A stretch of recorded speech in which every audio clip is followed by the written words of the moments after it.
안녕하세요. 하늘맞이 무속대학 정보사 정대현입니다. 어떤 질문이 들어와서 상문이 났다. 도대체 상문이라는 것을 우리가 어떻게 이해를 할 거냐.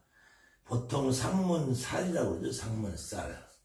근데 상문살이라고 할 때 이 상문살이라고 해야 되는지 상문살이라고 해야 되는지 우리가 이게 무속인도 마찬가지고 이 철학을 하시는 분들도 마찬가지고 실질적으로 이 살에 대한 개념을 명확하게 설명할 사람이 없어요. 다만 그 살을 쓸 경우에는 어떤 그런 뭐 동토도 살이라고 하고 동법도 그 다음에 주당도 살이라고 하고 뭐 역마살 뭐 화개살 뭐 다 이런 다양한 종류의 살들이라고 표현을 하는 것이 있는데, 이 살이라고 할 때는 최소한 어떤 원인으로 인해서 살아있는 사람들이 죽을 만큼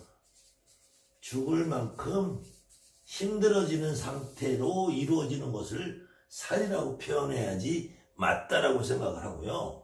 그렇지 않고 상문살이라고 한다면은 그냥 조금 힘든 상태,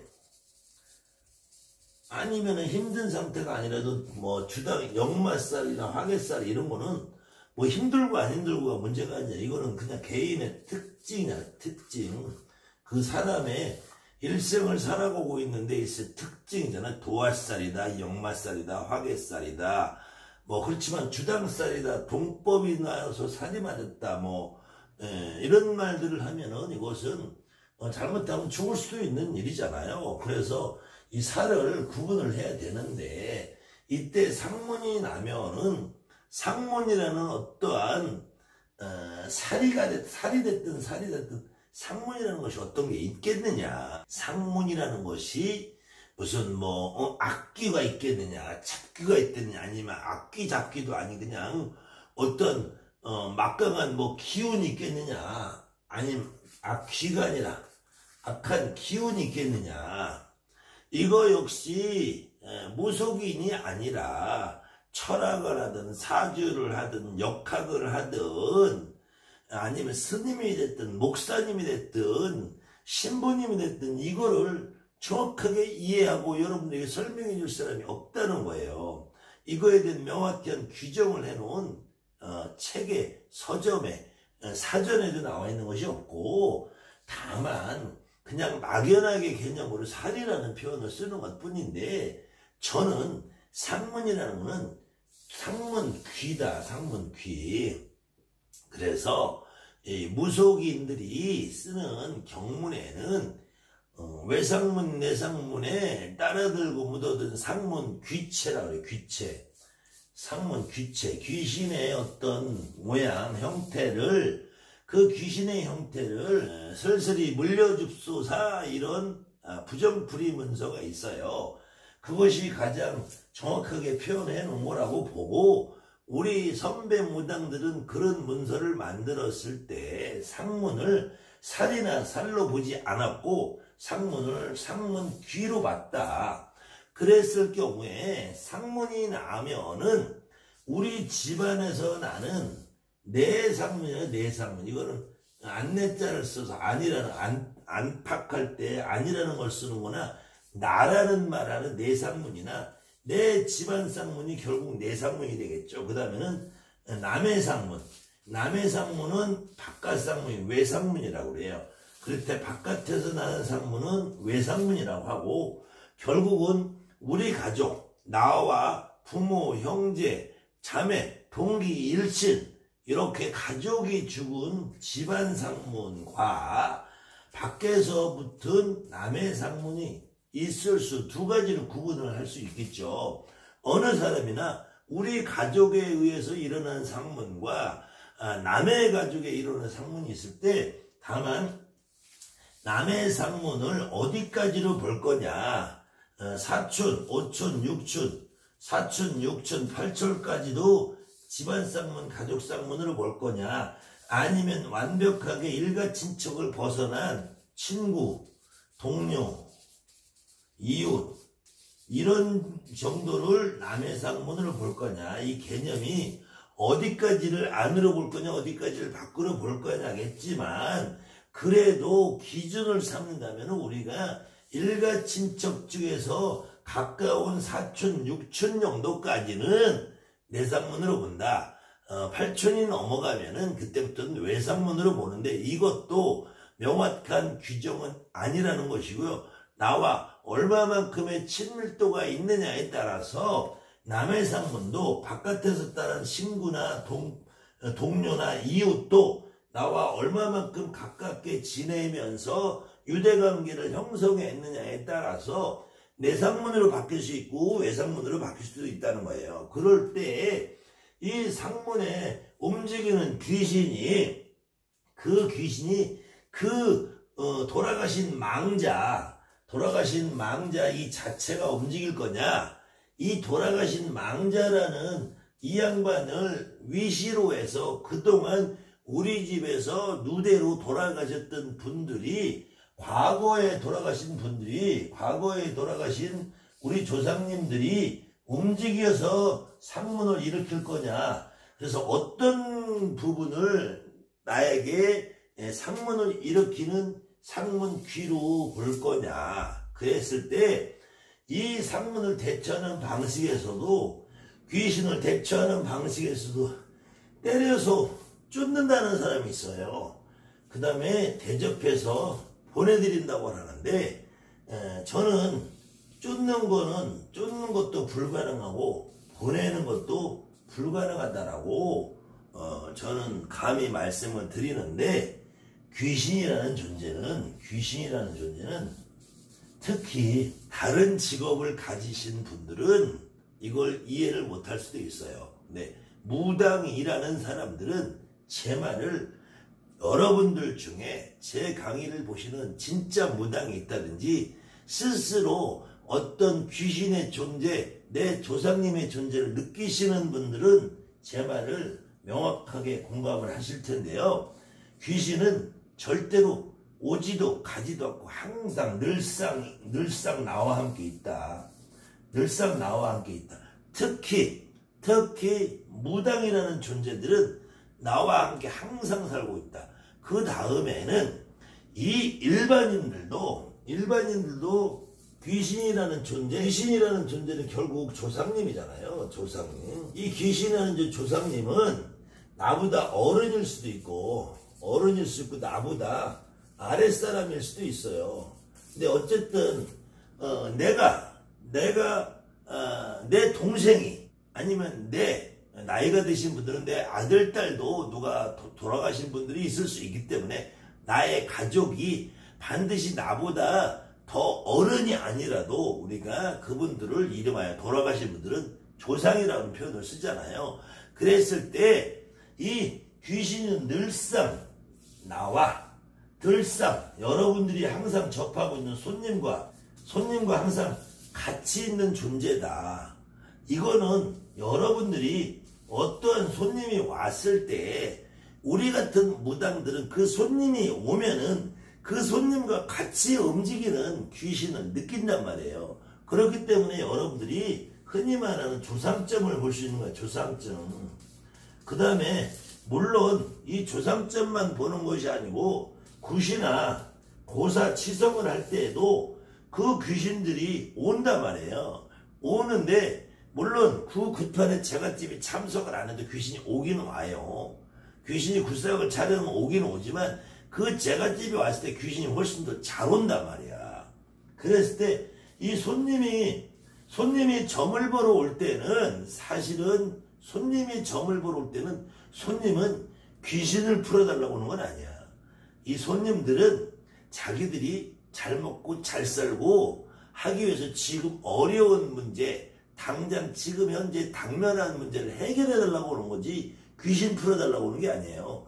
그런데 여러분이나 나 같은 무당들은 그 사람이 지금 어떤 어려움에 처해 있으면은 그 어려움을 처해 있도록 이 사람의 눈을 가리고 자기의 존재를 알아달라고 하는 귀신이 같이 움직인단 말이에요. 그랬을 때 그때 여러분 무당들이 그 손님한테 있는 귀신을 오라고 청한 게 아니잖아요. 오라고 청하지 않았는데도 이 손님과 함께 따라왔단 말이야. 이 손님 역시도 내가 점을 보러 갔는데 우리 조상을 내가 청에 모셔서 같이 오지 않았단 말이에요. 우리 조상님을 내가 일부러 청에서 모시고 오지 않았는데 어느 무당집에 점을 보러 가니까 그 무당이 내 조상을 알고 느끼고 몸에 실어서 녹두를 한단 말이에요. 그렇다면 이 귀신이라는 존재들은 여러분들의 조상님, 무당이나 일반인이나 여러분들의 조상님은 돌아가셔도 쫓아낸다고 때려서 쫓아낸다고 쫓아지도 않고 대접해서 보내드린다고 해서 가지 않는단 말이에요. 늘상 우리와 함께 있어. 다만 일반인들은 이 귀신이라는 존재, 조상이라는 양반들이 매번 움직이지 않고 이렇게 그냥 조용히 지켜보고 같이 있다가 어떤 사건에 의해서 움직이는 것 뿐이란 말이에요. 그때 움직이는 양반들은 이유가 없어요. 자기의 존재를 알아달라. 자기를 좀 대접을 해달라. 자기의 한을 풀어달라. 자기의 원을 풀어달라. 이것이란 말이에요. 그래서 혹시 집안에 상문이 나신 분이 있으면은 이것이 일반인인 경우와 무당의 경우와 사실은 다른 것 같지만 다르지 않아요. 뭐 일반인들은 49제 천도제를 절에 가서 하고 무당도 절에 가서 49제 천도제를 하는 사람들이 간혹 있는데 이건 저는 최소한 무당으로서는 이거는 정신 나간 사람들이라고 봐. 자기가 무당인데 내가 죽어도 절에 가서 천도제 해달라고 하시는 분들이 있는가 하면은 우리 엄마 아버지가 무당을 하셨는데 죽으면 왜 절에다 천도를 하냐고. 사실 대한민국에 지금 무속인을 하시는 분들이 가장 많이 겪는 것이 어떤 귀신이 무당집에 와서 점을 보는데 이 귀신이 한이 안 풀렸다 이거야. 근데 저갓집들은 우리는 절에서 천도제도 하고 49제도 하고 절에다 위패도 모시고 다 했다 이거야. 다 했는데 왜 안 풀려? 그 소용없다 소리를 여러분들이 하고 있잖아요. 여러분 무당이나 나 같은 무당들이 절에서 그까짓 거 해봐야 그거는 아니 저 석가모니라는 부처가 뭔 귀신을 천도를 해. 어디를 천도를 해 귀신이. 왜 불교의 그 세계관을 이해를 못하냐고요. 여러분들 무당들은 당장 절에서 천도제 10번하고 100번하고 왔다 해도 한이 안 풀린 거 느끼잖아. 이 부분에 대해서 절에서 천도제 하면 안 되는 이유를 제가 다음에 기회 있으면 다시 강의를 해드릴 텐데요. 그래서 어쨌든 예전에는 일반인 가정이나 무당이나 집안에 누가 돌아가시면 진옥이라는 걸 해드렸단 말이에요. 진옥이라는 걸 해주는 거는 이 조상님의 한을 풀고 원을 풀어주는 거야. 그 다음에 제가 계속되는 강의 속에서 설명을 했지만 여기에서도 마찬가지 손님이 청하지 않은 조상님들이 여러분들이 실어서 점을 본단 말이에요. 그런데 그때 여러분들이 점을 볼 때 아니면 굿이나 고사나 어느 집에 조상님이 오셔서 이 조상님들이 하는 말, 나는 극락에서 왔다, 지옥에서 왔다, 나는 천당에서 왔다, 교회를 아무리 대대로 뱃속에서부터 다닌 교회들 다닌 집안이든 모태신앙이든 천주교를 다녔든 3대 4대의 교회 천주교에 다닌 가정이든 그 집 조상네가 오면은 나는 하느님 나라에서 있다 왔다 얘기 안 한다니까. 절에를 아무리 열심히 오래 다니고 천도제를 100번을 지낸 집안이라도 그 조상님이 오셔서 나는 저 부처님 나라 극락에서 왔다라고 안 한다니까. 나는 참 내가 죄가 많아서 지옥에서 있다 왔다고 안 한다니까. 오로지 하는 말은 아이고 내 새끼들 내가 배부르고 등 따시게 못 먹이고 못 키우고 내가 약을 먹고 목을 매서 억울하게 죽고 젊어서 죽고 청춘해 죽고 내가 억울하다지. 억울하고 분하고 한이 맺혔다지. 그래서 우리 무속인들은 어떤 경우에도 조상을 해원한다고 그래. 해원. 원을 풀어주고 해소한다고 그러지. 극락 보낸다, 천도제 한다 이렇게 안 해요. 만약에 천도제에서 만약에 극락을 갔으면은 이 조상님이 왜 오냐고, 왜 내년에 또 오냐고. 극락세계 그 좋은데 거기서 쳐잡고 있지 왜 오냐고. 안 와요. 그런 거 없다니까. 다만 우리가 극락이란 용어를 쓰고 하는 것은 이 망제가 한이 풀린 상태를 우리가 극락이라고 한다. 용어는 불교적인 용어를 갖다 쓸 수 있어요.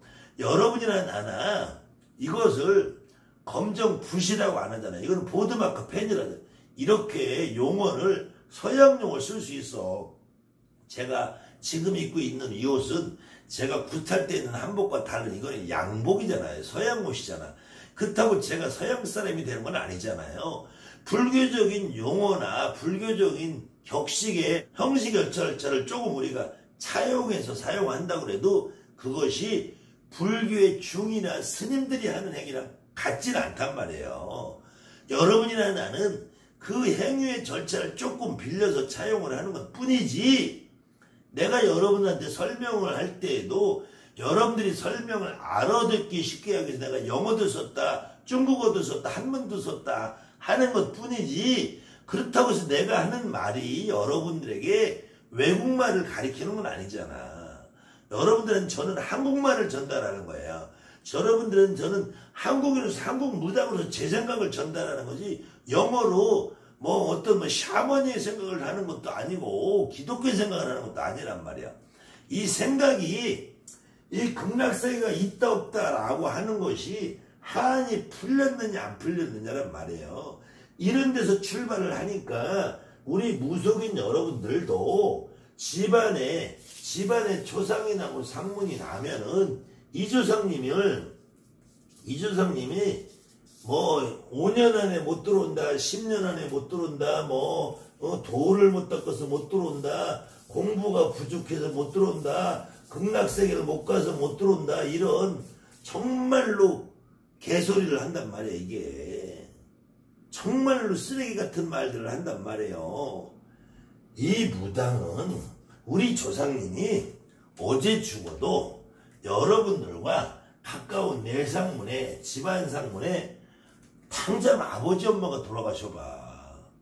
여러분이 직업이 무당이고 여러분이 내일 모레 1년 후 2년 후 무당이 될 사람 같으면 여러분들 부모님이 돌아가시는 순간부터 그 부모님의 그 혼을 내 몸이 느낀다니까. 그 내 몸이 느낀다는 거는 벌써 나한테 오셨다는 거예요. 내 몸에 오셨는데 어떻게 이분들을 돌을 못 닦았다, 뭐 했다, 공부가 덜 했다, 죽은 지 몇 년이 안 됐다, 들어오네, 못 들어오네, 모시네, 못 모시네, 이런 소리를 하냐고. 더군다나 내 부모인데, 내 부모. 만약에 내 부모라면은 내가 우리 부모님을 내가 받아 모셔서 설령 말문이 막히고 못 불리면 그는 굶어 죽지. 그게 사람의 도리 아니겠어요? 그런데 어디다가 부모님이 돌아가셨는데 받아도 되냐 안 받느냐, 할머니가 돌아가신 지 얼마 안 됐는데 받아도 되냐 안 받느냐, 그건 받아도 되냐 문제가 아니야. 내 몸에 실렸느냐 안 실렸느냐를 여러분들이 생각을 해보시라. 내 몸에 실린 분은 보낼 방법이 없다니까, 쫓을 방법이 없다니까. 내 몸에 실린 분을 보내고 쫓을 수 있는 능력이 있는, 그런 능력이 있는 무당이라면은 무당 되지 않지. 다 보내버리지. 제가 이 강의도 누누이 했어요. 누누이. 여러 강의로 다 해놨는데, 그래도 오늘은 또 다른 방향으로 한번 더 강의를 여러분들 해드리면서, 제가 똑같은 말입니다. 어떤 사람 말도 믿지 마라. 내 말 역시도 100으로 생각하지 마라. 여러분들이 가슴속에 느껴지는 그 느낌을 가장 우선시해서 믿어라. 내 몸에 실린 분은 조상님이면, 내 조상님이면 그 양반들은 신으로 합의받을 수 있다. 남의 조상은 제갓집이 가는 순간에 간다. 굿이 끝나는 순간에 간다. 내 몸에 실리지 않는 조상을 억지로 받아다 모셔봐야 그것은 마네킹에 불과한다. 내 조상님이 오실 때 어떤 느낌으로 오시느냐, 꽃가를 쓴 느낌이냐 칼을 든 느낌이냐에 따라서 달라지는 것뿐이다. 그것을 우리가 굳이 이름을 붙이면 명패라는 칭호를 쓴다. 그랬을 때 이 조상님이 들어올 수 있느냐 없느냐, 받아야 되느냐 마느냐, 그 판단은 여러분이 하는 것이 아니고 여러분이 몸이 한다. 몸이 내 몸에 실려서 느껴지면은 그것은 받을 수 있다. 받아야 한다. 받는 것이 가장 안전하고 받는 것이 그 망제님도 해원을 하고 원을 푸는 것이요, 여러분들도 문전이 답답하지 않고 안전하게 일반인으로 살아가든 무당으로 살아가든, 일반인이라면은 진옥일에서 하늘 풀어드리는 것이, 무당이라면은 진옥일에서 내 몸에 받아들이는 것이 가장 합리적이다. 그랬을 때 내가 상문이라는 것이 결국은 문이라고 되어 있어요. 문. 집안에 초상을 당해서 문을 이 망제가 문을 통해서 가느냐, 문을 통해서 오느냐, 문 앞에 서서 나를 막느냐. 이 상문이라는 것이 특히 나면은 나를 답답하게 만들고 힘들게 만들고 어렵게 만들고, 그래서 문을 막을 수 있다. 그래서 동법, 동토, 주당, 역마 다 하는데 초상은 문이라고 한다. 문, 초상, 문이라고 한다. 상문이 났을 때 일반인들이 진옥일에서 풀어드려야지, 천도제라면은 문이 막힌다. 무당이 진옥일에서 내가 몸주로 받아들여야지, 그렇지 않으면 문이 막힌다.